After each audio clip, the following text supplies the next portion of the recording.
प्रिय बच्चों, रैखिक प्रोग्रामर के दूसरे पार्ट में हम चलते हैं।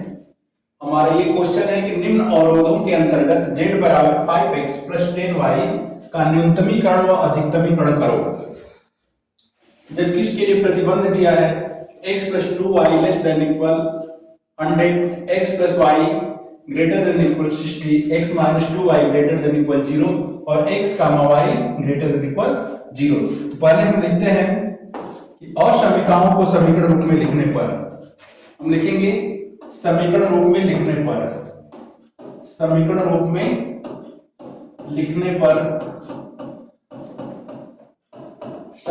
लिखेंगे तो हम क्या करेंगे, इसको लिखेंगे x प्लस 2y। अब यहां पर इक्वल का चिन्ह लगा देंगे, ये समीकरण नंबर 1 हो गया। इसके लिए इसको लिखेंगे कि x प्लस y इक्वल 16, समीकरण नंबर 2 हो गया।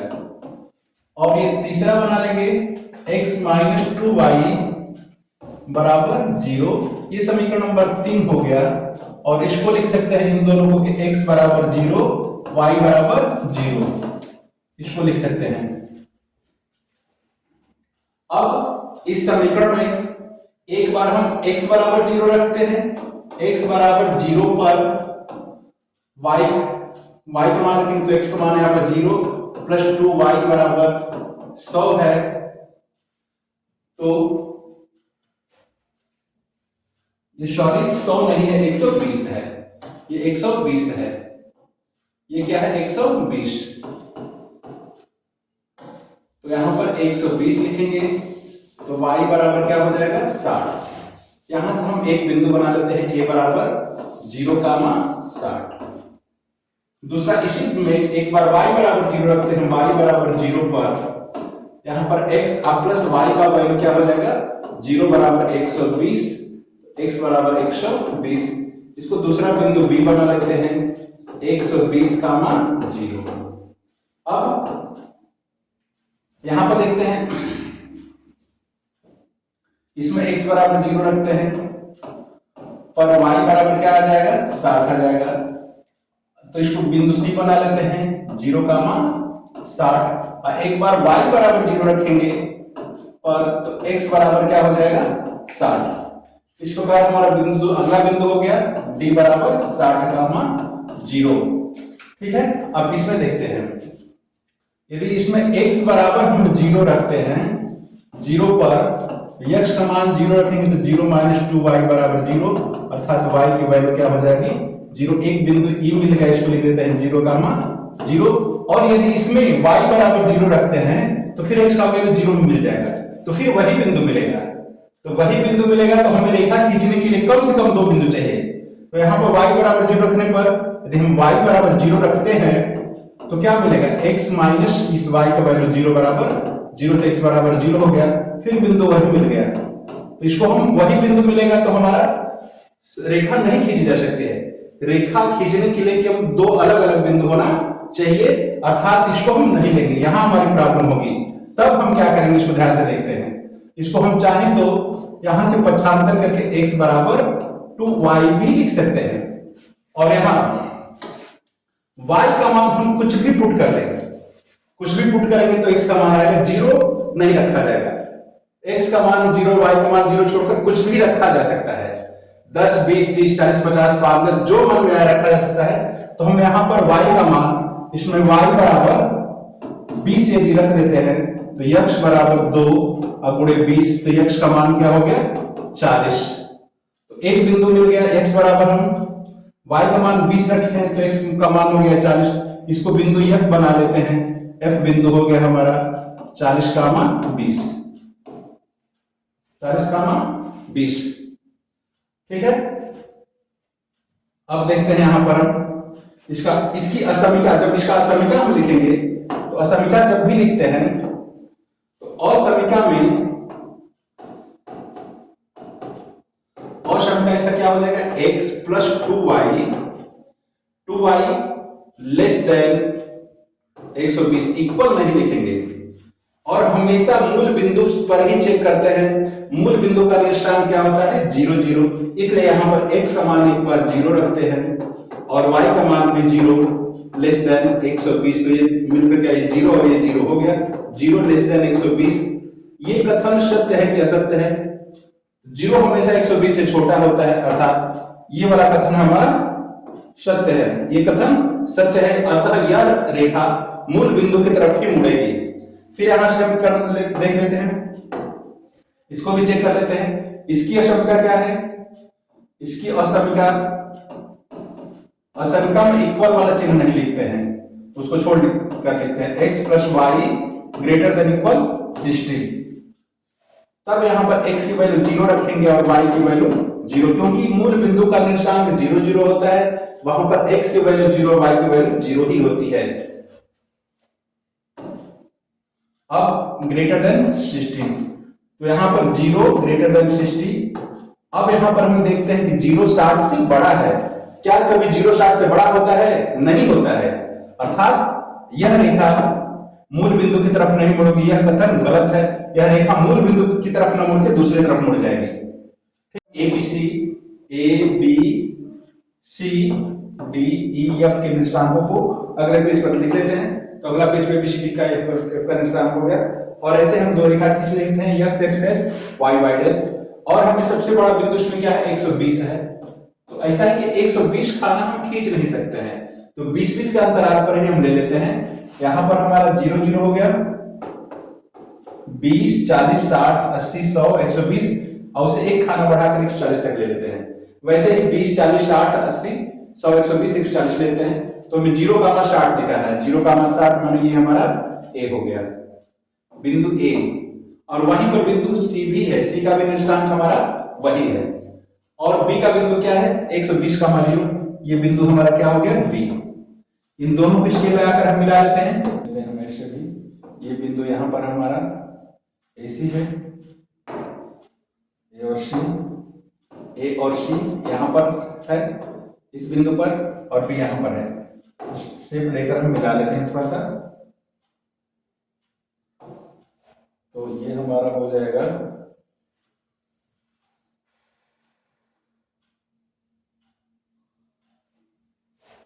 ये बिंदु हमारा थोड़ा सा ऊपर होगा, ये यहाँ पर आ जाएगा। थोड़ा सा बनाने में ग्राफ पर ये हमारा यहाँ पर आ गया 60। इस रेखा का समीकरण क्या हो गया हम देख लेते हैं। इस रेखा का समीकरण था x प्लस, इस रेखा का समीकरण था हमारा x plus y equal to 120, x plus y equal to 120, समीकरण नंबर 1। और दूसरा समीकरण क्या था हमारा? AB से एक समीकरण बना था, एक CD से एक समीकरण बना था, तो 0 60 और 60 0, 0 60 ये हमारा C हो गया, D भी यहां पर है, D यहां पर है। इन दोनों कहते हैं कि ये रेखा इधर ही मुड़ जाएगी, ये रेखा इधर मुड़ेगी, क्योंकि ये मूल बिंदु को संतुष्ट करती थी। तो पीछे हम देख लेते हैं, ये रेखा इधर मुड़ जाएगी, ये रेखा इधर मुड़ेगी, क्योंकि ये मूल बिंदु को संतुष्ट करती है। पीछे वाले पेज पर हम दिखा चुके हैं कि मूल बिंदु को संतुष्ट करती है। अब दूसरी रेखा हमारी है, दूसरी रेखा को दूसरे कलर से दिखा देते हैं, दूसरी रेखा दूसरे कलर से, दूसरी रेखा दूसरे कलर से।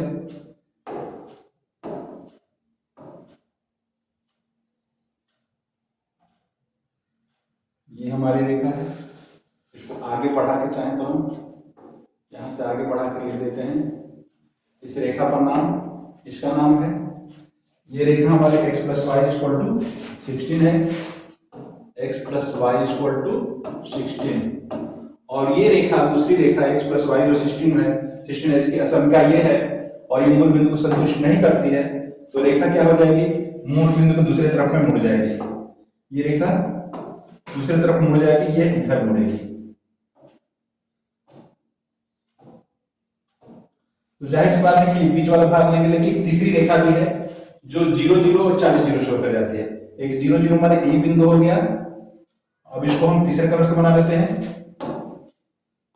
तीसरे कलर से, और एक 40 कामा 20 से होकर जाती है। 40 और 20 माने ऐसे यहां पर मान लिया जाता है कि यहां पर 40 कामा 20 है।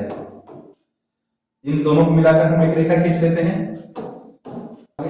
और इसका समीकरण है हमारा कि x माइनस 2y बराबर 0। इसको समीकरण नंबर हम 3 लिख देते हैं। अब देखते हैं कि हम कौन सा भाग लें, ये ऊपर वाला भाग लिया जाए कि नीचे वाला भाग लिया जाए कि दोनों लिया जाए। अब यहां से हमें थोड़ा सा ये प्रॉब्लम, ये सबसे बड़ा सवाल है, इसको ध्यान से देना है कि अब पहले हम देखते थे कि रेखा के मूल बिंदु के इधर वाला लिया जाए कि इधर वाला लिया जाए, लेकिन अब यह रेखा खुद ही मूल बिंदु से होकर जा रही है, ये रेखा मूल बिंदु से होकर जा रही है। अब हम कौन सा लिया जाए, तो थोड़ा सा एक हम देखते हैं कि ये वाला पार्ट लिया जाए कि ये वाला पार्ट लिया जाए। तब क्या करेंगे, इधर किसी बिंदु को लेकर उसके आशंका में रखते हैं, इधर कोई बिंदु, इधर का कोई बिंदु लेकर उसकी आशंका, इसका आशंका क्या है ध्यान से देखें, इसकी आशंका क्या है कि x minus 2y greater than equal 0। इसकी आशंका है x minus 2y greater than 0। तो इस पर किसी बिंदु को लेकर देते हैं, इधर कहीं भी एक बिंदु लेते हैं, इसका निशान क्या होगा, 20 का मान 0 हो जाएगा, 40 का मान 0, 60 का मान 0, 80 का मान 0, किसी को रख लेते हैं। मान लेते हैं हम 40 का मान 0 रखते हैं, तो 40 का मान 0 को देखते हैं, यह x का मान है, y का मान है, तो x का मान 40 माइनस 2y का मान 0 ग्रेटर देन 40, ये तो 0 हो गया, 40 बड़ा है 0 से, अर्थात ये 40 0 से बड़ा ही होता है, अर्थात ये संतुष्ट कर रहा है, तो इधर वाला भाग लिया जाएगा। यदि शंका हो तो हम इधर का भी भाग चेक कर लेते हैं, यदि गलत होता है तो रेखा का ये वाला भाग नहीं लेते, क्योंकि सही है तो यही वाला भाग हम, यही वाला भाग को हम लेंगे, यही वाला भाग लिया जाएगा, ठीक है ना। यदि गलत होता है तो ऊपर वाला भाग लेते हैं। शंका के लिए इसको हम देख लेते हैं, इधर मान लो हम कोई बिंदु ले लेते हैं, ये बिंदु 0 का मान 20 है, 0 का मान 40 है, ये 0 का मान 60 है, इसी में हम फिर से देख लेते हैं। इसी में यदि हम देखना चाहें कि x minus 2y greater than, इधर कोई बिंदु लिखेंगे, जैसे हम इसको लिख लेते हैं 0 कामा 40, इस बिंदु का निशान क्या होगा, इसका 0 कामा 40 होगा, ठीक है ना। तो x का मान क्या है यहाँ पर 0 माइनस 2y का मान 40 ग्रेटर देन 0, ये माइनस 80 ग्रेटर देन 0, तो 0 से बड़ा है माइनस 80, 0 से माइनस वाली संख्या कभी नहीं बड़ी होती, माइनस वाली संख्या 0 से बड़ा होती नहीं, अर्थात ये गलत है, तो इधर तक मुड़ेगा ही नहीं, अर्थात हमारा इस भाग को तो लेना ही नहीं है, ये वाला भाग लेना है। अब इसमें देखते हैं, अब इसमें ये पूरा भाग है हमारा, इसी को ध्यान से देखते हैं, यही भाग हमारा पूरा है, यही भाग हमारा पूरा है, ये वाला भाग, ये वाला भाग पूरा है, इसी को लेना है। इस पे क्या क्या बिंदु है, डी वाला है, इस पर डी वाला है, ये डी बिंदु है, ये वाला बी बिंदु है, और इन दोनों बिंदु को ज्ञात करते हैं। इस बिंदु का निशान अब देखें कौन कौन करता है, ये समीकरण 3 और समीकरण 1 है। समीकरण 1 3 को हल करेंगे, समीकरण 1 और 3 को, क्योंकि यहां पर कौन कौन काटा है, ये समीकरण 3 काट रहा है, समीकरण 1 काट रहा है, समीकरण 2, ये समीकरण नंबर 2 है, 3 2, तो 3 और 2 को हल करेंगे, 2 और 3 को, 2 3 को हल करके देखते हैं, x प्लस वाई बराबर 60 है और x माइनस 2y बराबर 0 है, माइनस ये प्लस ये माइनस, ये कट गया, 3y बराबर 60, तो y बराबर 20 हो गया। तो y का मान यदि किसी में रखेंगे 20, तो x का मान क्या आ जाएगा 40, x का मान क्या आ जाएगा 40। तो ये बिंदु 40 का मान 20 है, पहले से भी लिखा जा चुका है यहाँ पर।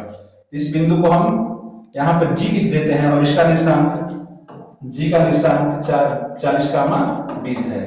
फिर वैसे ही हमको ये बिंदु पता करना है कि ये वाला बिंदु के कौन सा है, ये वाला बिंदु क्या है, तो समीकरण यह है, समीकरण नंबर 1 है, यह समीकरण नंबर 1 है और ये समीकरण नंबर 3।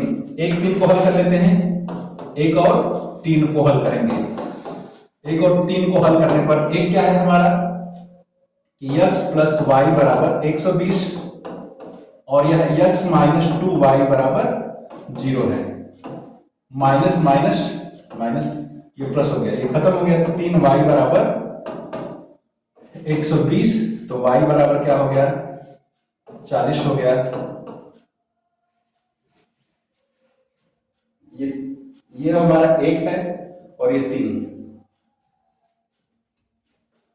x बराबर 40 हो गया, तो फिर हम y को देख लेते हैं। y का मान 40 में रखेंगे तो x बराबर क्या हो जाएगा, 80 आ जाएगा।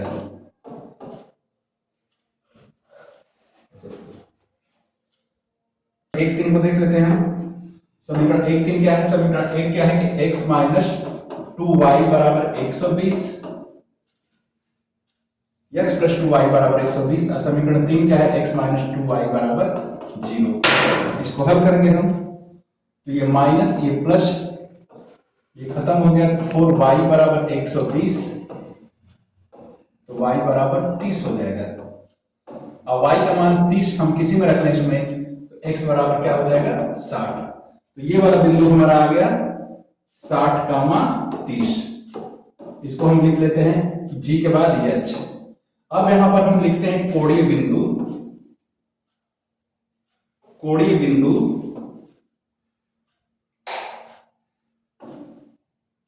कोणीय बिंदु और z बराबर जो हमारा मान था, z बराबर 5x प्लस 10y का मान। कोणीय बिंदु कौन कौन सा है, एक g पड़ा है, एक h। g का निशान क्या है, 40, 20। h का निशान क्या है, 60, 30। ये बिंदु, ये बिंदु, ये बिंदु और ये बिंदु, एक D पड़ा है, D का निशान है 60, 0 और B का निशान है 120, 0। इसको हम हल करके देख लेते हैं। x का मान इसमें क्या रखना है, 40, तो 5 गुणे 40 अब प्लस 10 गुणे y का मान 20 रखना है, तो ये 200 हो गया और ये 200 हो गया, तो कितना हो गया, 400। अब 5 x का मान इसमें 60 रखना है, अब प्लस 10 y का मान 30 रखना है, तो ये 300 और ये 300, ये क्या हो गया, 600। इसमें 5 x का मान क्या रखना है, 60, अब प्लस 10 y का मान क्या रखना है, 0, तो ये हो गया 300। 5 x का मान 120 रखना है, अब प्लस 10 y का मान 0 रखना है, तो ये हो गया हमारा 600। तब हम देखते हैं कि सबसे अधिकतम मान कहां मिला है। अधिकतम मान 2 बिंदुओं को मिला है। अधिकतम मान हमें 602 बिंदु को मिला है, तो हम लिखेंगे कि 60, 30 तथा 120, 0 पर अधिकतम मान 600 है, और इसमें सबसे छोटा मान कौन सा है, तो 300 है। ये किस बिंदु पर है, तो 60, 0 पर। 60, 0 पर न्यूनतम मान 300 है। बस इस ग्राफ में है कि तीसरी रेखा, 2 रेखा तो हम खींच लेते हैं। यह रेखा इधर की तरफ मुड़ रही थी, मूल बिंदु को संतुष्ट कर रही थी, दूसरी रेखा उधर मुड़ रही थी। जब तीसरी रेखा हुई तो खुद ही मूल बिंदु से होकर जा रही, तो वहां पर असमंजस की स्थिति बनता है। ये तो खुद ही मूल बिंदु से, हम ऊपर वाला भाग लें, ये ऊपर वाला भाग लें कि नीचे वाला भाग लें, कि दोनों भाग लिया जाए, तब इसमें से कोई बिंदु इस असमीका में, इसका असमीका क्या होगा कि x minus 2y greater than equal 0, किसी बिंदु का निशान। जैसे इसका निशान बिंदु को लेंगे तो 20, 0 लिखेंगे, इसको बिंदु को 40, 0 लिखेंगे, इसको 60, 0, किसी बिंदु को इसमें रखकर देखते हैं कि सही है कि गलत है। यदि सही है तो ये वाला भाग लिया जाएगा, गलत है तो ऊपर वाला भाग लिया जाएगा। या फिर हम इसी इधर का बिंदु ले लेते हैं, इस बिंदु को रख देते हैं इस असमीका में, इधर वाले बिंदु का निशान 0, 20, 0, 40, 0, 60 हो जाएगा। तो कहीं से भी हम चेक कर सकते हैं। इसको रखने पर ये वाला सही हुआ है, सही हुआ है। देखो अभी हम रखकर दिखाएं, इस बिंदु का निशान 40, 0 यहां पर रखे हैं, x का मान 40 माइनस 2y का मान 0, ये क्या 0 हो गया, अर्थात 40 ग्रेटर देन 0, अर्थात 40 हमेशा 0 से बड़ा ही होता है। ये सही है, इसलिए ये भाग लिया गया। अब ये दोनों बिंदु नहीं पता था तो हम हल करके भी देख सकते हैं। यह समीकरण, यहाँ पर कौन कौन समीकरण काटा है, ये समीकरण 2 है, और ये समीकरण 3 है। 2 3 का प्रतिच्छेद बिंदु निकालेंगे तो जी का मान निकल जाएगा। ये बिंदु कौन का है तो समीकरण 1 है और समीकरण 3 है। समीकरण 1 3 को हल करेंगे तो ये बिंदु आ जाएगा। अब चारों कोना के बिंदु को हम ले लेते हैं और जेड में मान रखेंगे। जो सबसे बड़ा मान है वो अधिकतम मान या अधिकतमीकरण कहलाएगा, जो सबसे छोटा मान है न्यूनतम मान या न्यूनतमीकरण कहलाएगा। इस प्रकार हम पहले पार्ट में क्वेश्चन बताए थे और ये क्वेश्चन सबसे बड़ा है, इसी में बच्चों को कंफ्यूजन होता है, तो इसको ध्यान समझ लें। यदि कहीं प्रॉब्लम होता है तो फिर इसको हम रिपीट कर सकते हैं, लेकिन हमें समझ रहा है कि तुम लोग प्रॉब्लम नहीं होना चाहिए। इस प्रकार ये दोनों सवाल से रैखिक असंख्य का पूरा क्वेश्चन हल हो जाएगा। फिर अगले पार्ट में हम दूसरे चैप्टर पर चलेंगे। तब तक के लिए धन्यवाद। यदि आप लोग को समझ में आता है तो इसको शेयर कीजिए, लाइक कीजिए और सब्सक्राइब कीजिए कि जब भी हम वीडियो बना के डालें तो आप लोग को नोटिफिकेशन पहुंच जाए, और अधिक से अधिक छात्रों को शेयर कीजिए, उनको भी इनका लाभ मिल सके। ठीक है, थैंक यू।